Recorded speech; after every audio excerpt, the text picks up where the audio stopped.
ආයිබෝවන් බලය ගැන දූෂණය ගැන අර චක්‍රයෙන් ගැලවෙන්න බැරි ස්වභාවය ගැන හේව. කතාව පටන් ගන්නේ ශින්ජෝ නගරයෙන්. සකාට කියලා දක්ෂ කුලී ඝාතකයෙක් ඉන්නවා. එයාට ඕන වෙනවා ඒ ජීවිතේන් අයින් වෙන්න. පවුලත් එක්ක සාමාන්‍ය විදියට ඉන්න. ඒත් ඉතින් යාගේ සතුට වැඩි කල් තියෙන්නේ නැහැ. අර කිමෙන් ගුමි කියන කල්ලියනෝ. භූත වෙස්මුහුණු දාගත්තු පිරිසක්. හරිම බිහිසුණු විදියට යාලා සකාටගේ බිරිඳවයි දුවවයි මරලා දානවා. ඒ විතරක් නෙමෙයි. යාලා සකාටටත් වෙඩි තියලා එනවා. මැරුණා කියලා හිතලා. හරිම පුදුම දෙයක් කියන්නේ පොලිසියත් හිතන්නේ සකාට තමයි පවුල මරලා සියදිවි නසාගත්තේ කියලා. ඔව් ඒක තමයි.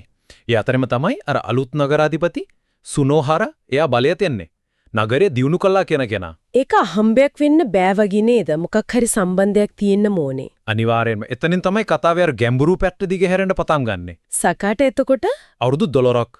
අවුරුදු 12ක් තිස්සේ ආ හිටිය අර ශාකමය කෝමා තත්වයක.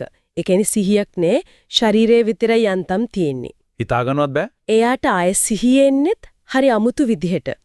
අර කිමෙන් ගුමි සමාජිකයෙක් පොලිස් ප්‍රධානි කොටාරෝ එනවා යාව මරන්න. ඒ කියන්නේ අවුරුදු 12කට පස්සෙත් යාව මරන්න උවමනාවක් තිබිලා තියෙනවා. ඒ සිදුවීමෙන් තමයි සකාට ඇහැරෙන්නේ. එතනින් පලිගැනීම පටන් ගන්නවා. මුලින්ම අර පොලිස් ප්‍රධානියාව කොටාරෝව රෝහලෙදීම ඉවරයක් කරනවා. ඔව්. ඊට පස්සේ ආ කිමෙන් ගුමි කල්ලි අනිත් අය හොයාගෙන යනවා. කර්මාන්ත ශාලාවකටත් කඩා වදිනවා. එතනදී තමයි තවත් කෙනෙක්ව මරන්නේ. ටකෙමෝටෝ. හරි. ටකෙමෝටෝ. හැබැයි එතනදී සකාටට හිතා ගන්න බැරි දෙයක් දැනගන්න ලැබෙනවා. මොකද්ද? ටකෙමෝටෝ මැරෙන්න කලින් කියනවා සකාටගේ දුව රියෝ මැරිලා නෑ ජීවත් වෙනවා කියලා. මොනවා? ඒ කියන්නේ එතකොට යාගේ පරිගැනීමේ අරමුණ වත් සංකීර්ණ වෙනවා. මොකද දුවව හදාගෙන තියෙන්නේ වෙන කවුරුත් නෙවෙයි එයාගේ බිරිඳව මරපු කිමෙන් ගුමි සමාජිකයෙක් කන්තා කියලා. අනේ ඒ කියන්නේ දුව යාව තාත්තා කියලාද හිතාගෙන ඉන්නේ? මුලින්ම රියෝට සකාටාව මුණ ගැහුනම එහා සකාටාට විදිනවා අර කාන්තාව ආරක්ෂා කරන්න. හරිම දුක්පරයි එක. ඒ බැඳීම් කොච්චර පැටලි සහගතද? ඒ වගේම තමයි අන්තිම සටනත්. ඒක වෙන්නේ අර නගරාධිපති සුනෝහරාගේ අලුත් නිවාඩු නිකේතන එක. එතනදී සකාටට සටන් කරන්න වෙන්නේ සුනෝහරා එක්ක විතරක් නෙමෙයි නේද? නෑ. එයාගේ නිවුන් සහෝදරයා ජින් කියලාත් කෙනෙක් ඉන්නවා. එයාත් අර වෙස්මුහුණු දාගත්තු ඝාතකයෙක්. දෙන්නෙක් එක්ක. ඔව්. සටන හරිම දරුණුයි. සකාට අන්තිමේ සුනෝහරාව මරනවා. ඒ වගේම අර දුවව හදාගත්ත කාන්තාවත් මරලා දානවා. එතකොට රියෝ එයා මේ ඔක්කොම දකින්නවද? ඔව්. රියෝ එතන ඉන්නවා. එයාට ඇත්ත තේරෙන දේ සිදුවීම් ටික ඇත්ති. හැබැයි ඒ සටනේදී සකාටටත් බරපතල තුවාල වෙනවා. එයා බේරෙන්නේ නැද්ද? නෑ. සකාටත් එතනම මැරෙනවා. කතාව එතනින් ඉවරයි කියලා හිතුවට තව පෙරලියක් එනවා. ඒක තමයි පුදුමම දේ. අවුරුද්දකට පස්සේ අර සටනින් බේරිලා හිටපු නිවුන් සහෝදරයා ජින්. අර අනිත් ඝාතකයා. හරි.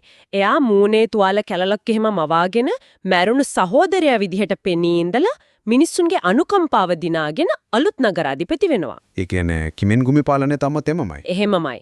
හැබැයි කතාවේ අවසානිය තියෙන්නේ ඊට පස්සේ. තවත් දෙයක් තියෙනවද? ඔව්. අලුත් නගරාධිපති ජින් අර කිමෙන් ගුමි නායකයාගේ වෙස්මුහුණු දාගෙන වනාන්තරයක මොකක්ද චාරිත්‍රයක් කරනවා. එතකොට එතනට එනවා දැන් තරුණියක් වෙලා ඉන්න රියෝ. එයා ආපහු එනවද? ඔව්. ඇවිත් ඊතල වලින් විදලා ජින්ව මරලා දානවා. පලි ගන්නවා. ඊට පස්සේ එයා තාත්තගේ කාර් එකෙන් පිට වෙලා යනවා අර පවුලේ පින්තූරෙත් තියාගෙන. ඉතින් අන්තිමට හිතන්න තියන්නේ මේ පලි ගැනීමේ චක්‍රය එතනින් ඉවර වුණා කියලාද? ඒක තමයි ප්‍රශ්නේ. රියෝ ඒ පලිගැනීමේ අඳුරු උරුමෙන් ඇත්තටම මිදුණද? නැත්නම් ඇයත් ඒ පාරෙම ගමනක් පටන් ගත්ත විතරද? ඔව්. ඒක අපිට හිතන්න ඉතුරු වෙන දෙයක්.